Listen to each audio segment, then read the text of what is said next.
Assalamualaikum warahmatullahi wabarakatuh. Halo semuanya, selamat menyambut bulan suci Ramadan 1444 Hijriah.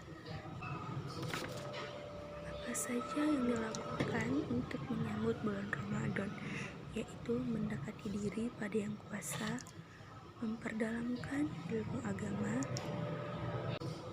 melunasi puasa tahun lalu atau mengganti puasa, melakukan doa ziarah, berlatih menahan diri, menjaga kesehatan tubuh, membersih-bersihkan rumah. Bulan pertama yang dilakukan umat muslim menyambut Ramadan bukan hanya amal zahir, melainkan amal qalbi atau amal batin. Amal itu adalah amal anggota tubuh.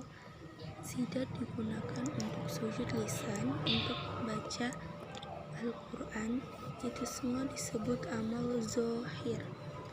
Dan ada pula amal batin. Amal batin tersebut berupa introspeksi diri, sejauh mana hati dan pikiran Anda memahami dan rindu kepada bulan Ramadan. Yang mengikuti keanggunan dan kemuliaan Ramadan, jangan hanya marhaban ya Ramadan, hanya lisan saja, namun saat memasuki bulan Ramadan tidak menunaikan hak-hak Ramadan yang menjadi kewajiban dan anjuran bagi umat Islam.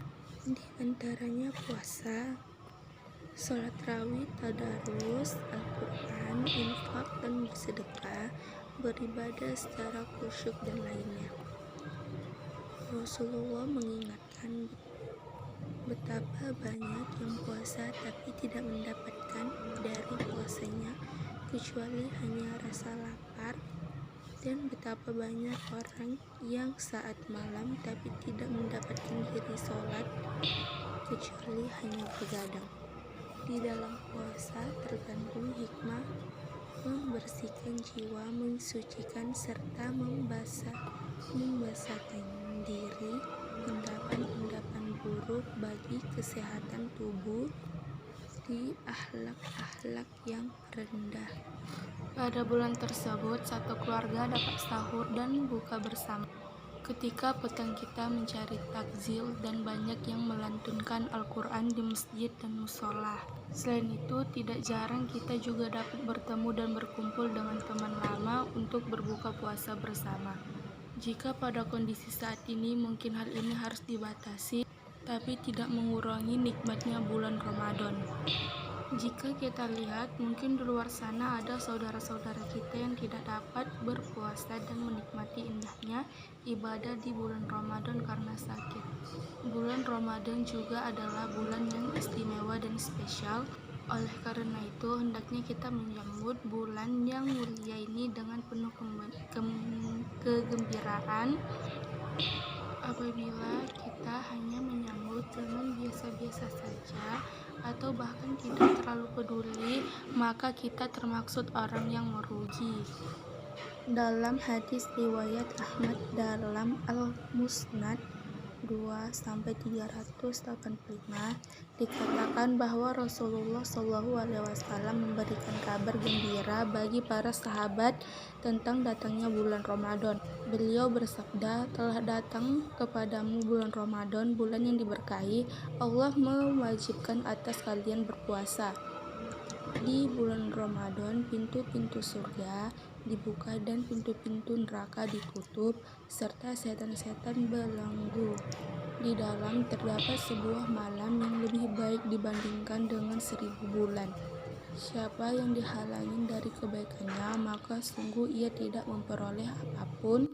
Ada banyak keberkahan yang Allah berikan di bulan Ramadan, maka dari itu marilah kita berdoa kepada Allah agar dipertemukan dengan bulan Ramadan.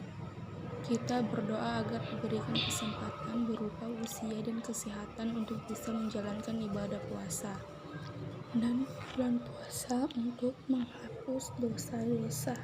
Rasulullah SAW bersabda, barang siapa yang berpuasa pada bulan Ramadan karena penuh keimanan dan mengharapkan ridha Allah, maka dosa-dosa yang telah lalu akan diampuni. Selain itu, dalam hadis lain disebut bahwa sholat wajib 5 waktu dari satu Jumat ke Jumat selanjutnya dari Ramadan ke Ramadan akan dapat menghapus dosa-dosa selama tidak melakukan dosa besar. Dua hadis di atas jelas menunjukkan jika kita berpuasa dengan benar-benar penuh keimanan, ikhlas demi Allah, dan mengharapkan pengajaran darinya, maka dosa-dosa kita akan diampuni.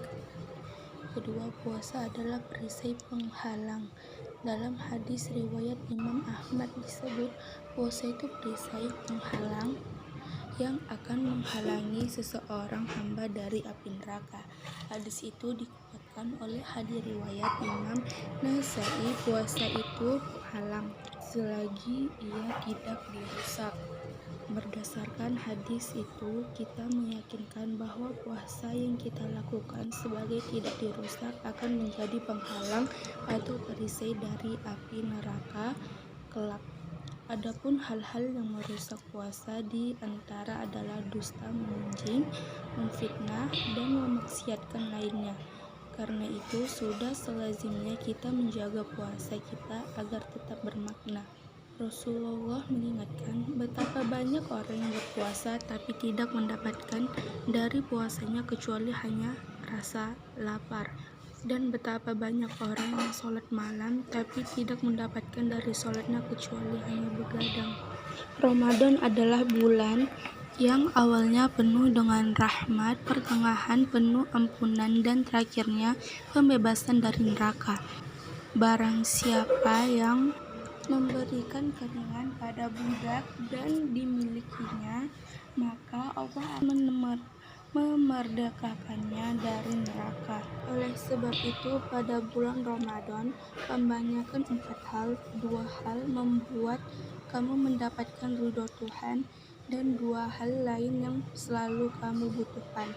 2 hal yang membuat Tuhan ridho kepadamu adalah kesaksian bahwa sesungguhnya tidak ada Tuhan kecuali Allah dan kamu memohon ampun kepadanya, sedangkan 2 hal yang selalu kamu butuhkan adalah permintaan kamu kepada Allah agar dimasuki ke dalam surga dan kamu memohon perlindungan kepadanya dari neraka.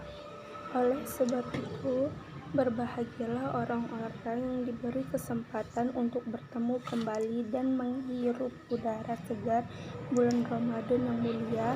Karenanya, marilah kita sambut kehadiran bulan yang penuh berkah itu dengan luapan kegembiraan, semangat beribadah. Kita digunakan kesempatan emas di bulan Ramadan itu untuk memberikan jiwa mendekat diri kepada Allah Subhanahu wa Ta'ala. Sudah, itulah yang dapat saya sampaikan dalam rangka menyambut datangnya bulan suci Ramadan. Semoga ada guna dan manfaatnya. Terima kasih. Saya akhiri. Assalamualaikum warahmatullahi wabarakatuh.